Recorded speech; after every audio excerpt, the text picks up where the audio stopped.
Today we'll study Chapter 8, Psychology and Life. It carries 6 marks weightage.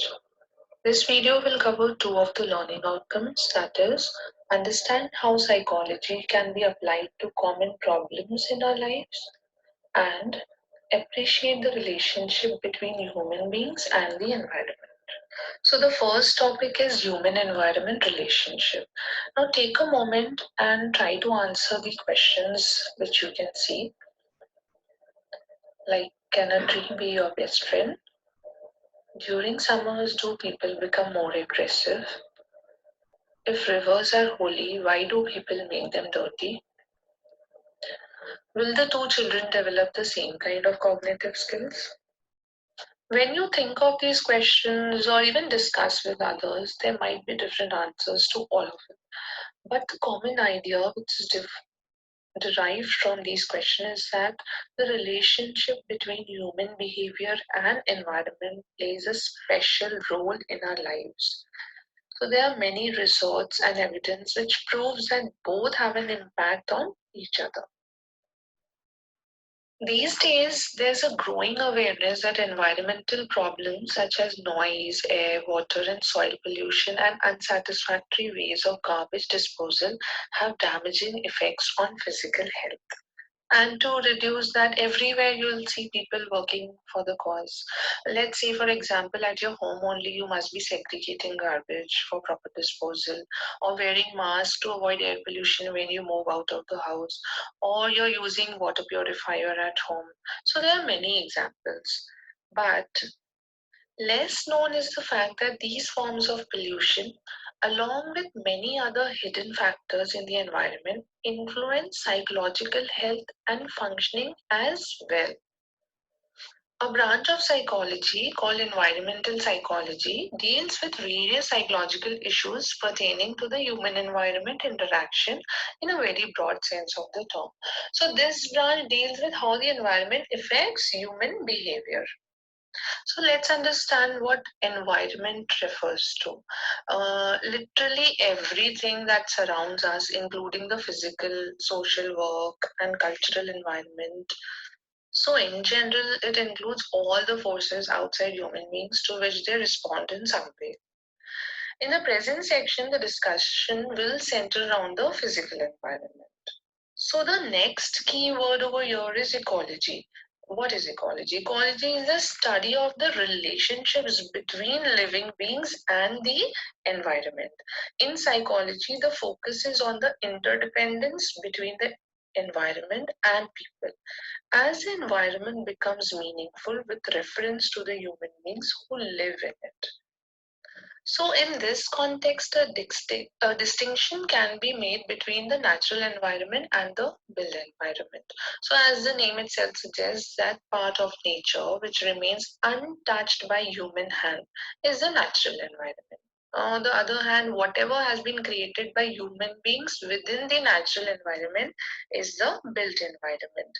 For example, cities, factories, roads, dams, and even artificially created parks and ponds are some examples of the built environment, which show how human beings have made changes in the environment given by the nature. So, the built environment usually involves the concept of environmental design. So, the idea of design contains some psychological features. So, there are 3 points given in your book. First says the creativity of the human mind. So the keyword over here is creativity. It's expressed in the work of architects, town planners, and civil engineers. For example, let's take this seven wonders of the world. So you can see how creativity is reflected in those buildings. Next point says the sense of human control over the natural environment as shown in the buildings of dams to regulate the natural flow of rivers. So the keyword over here is sense of human control. And third point says the influence on the kind of social interaction that takes place in the designed environment. So as the environment is designed, our social interaction is influenced by it. For example, the distance between houses in a colony, the location of rooms within a home, or arrangement of work desk and seats in an office for formal and informal gathering. Or let's say a simple example like at your school only, your classroom setup, or during assemblies, how you assemble, or whether if you have any conference or during annual functions, how the sitting arrangements are done. So all this influence our interactions between people. Next topic is the different views of the human environment relationship. So over here you will study Stokel's. So he has described three approaches that may be adopted to describe the human environment relationship. So the first perspective is the minimalist perspective, which assumes that physical environment has minimal or negligible influence on human behavior, health, and well-being. The physical environment and human being exist as parallel components. So according to this perspective, uh, we are not affected by the environment. So this is actually not true. We do get affected by the environment. Therefore, this perspective was later on criticized as well as dismissed. So the second point is the instrumental perspective. It suggests that the physical environment exists mainly for use by human beings for their comfort and well. Most of the human influences on the environment reflects the instrumental perspective. So this perspective can be taken as a very selfish perspective, wherein we are just using the environment for our own benefit, and in return we are not giving it anything. Like we are cutting down the trees but not planting any saplings or plants or trees in return. Right. So the third is the spiritual perspective. It refers to the view of the environment as something to be respected and valued rather than exploited.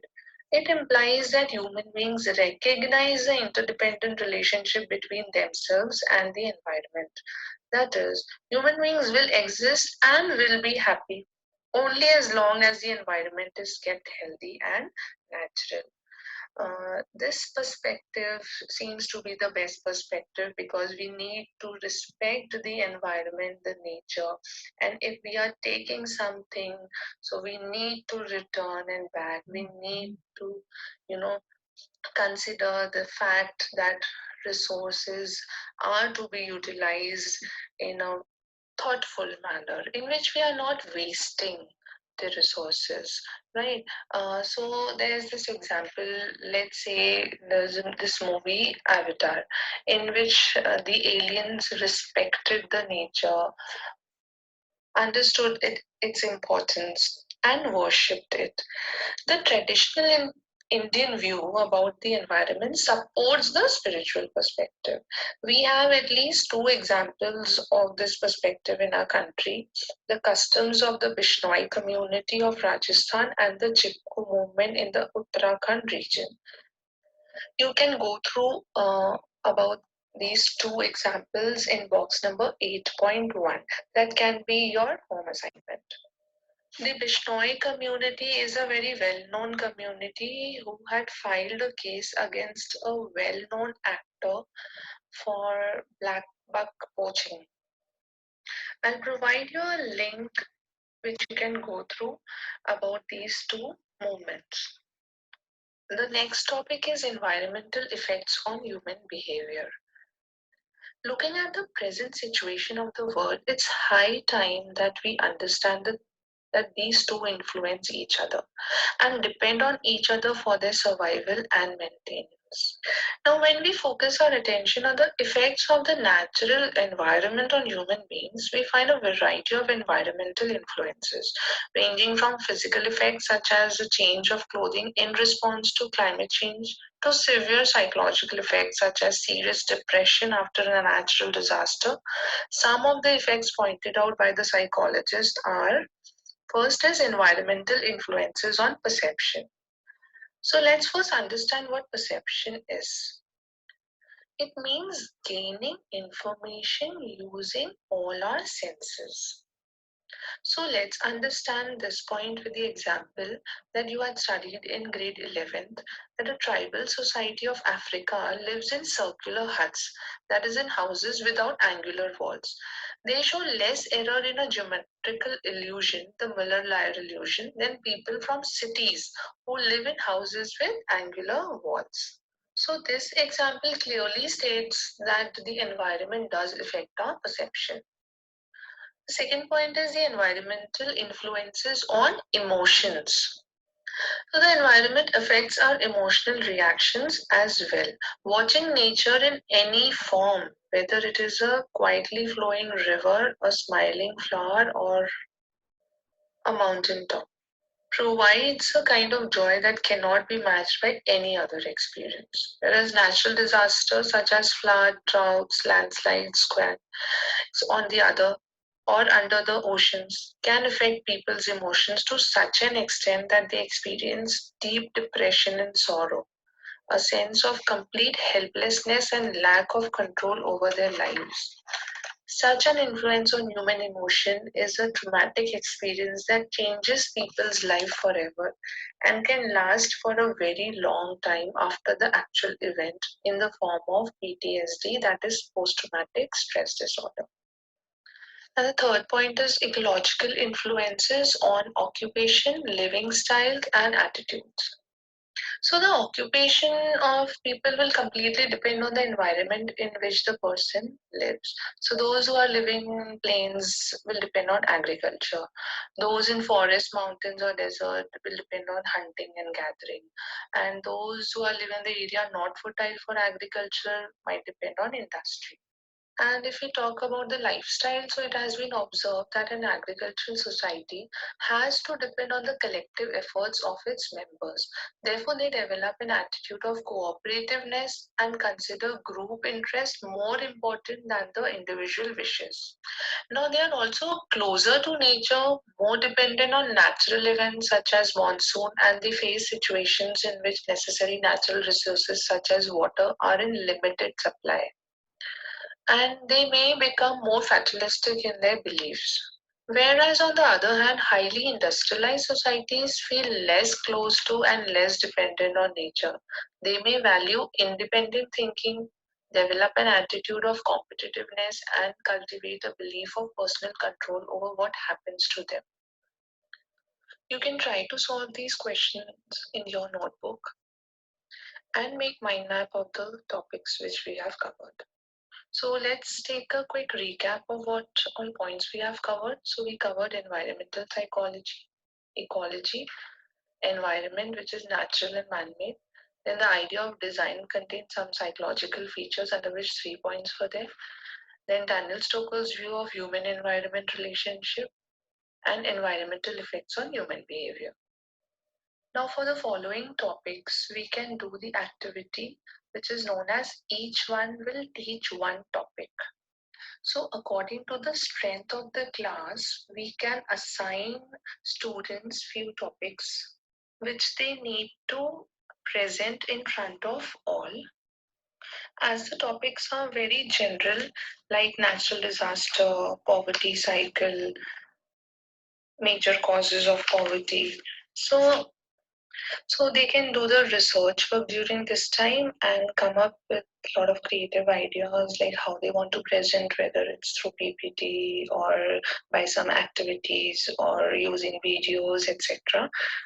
So I've tried with my class earlier and they have really enjoyed and presented the topics with a lot of creativity and enthusiasm.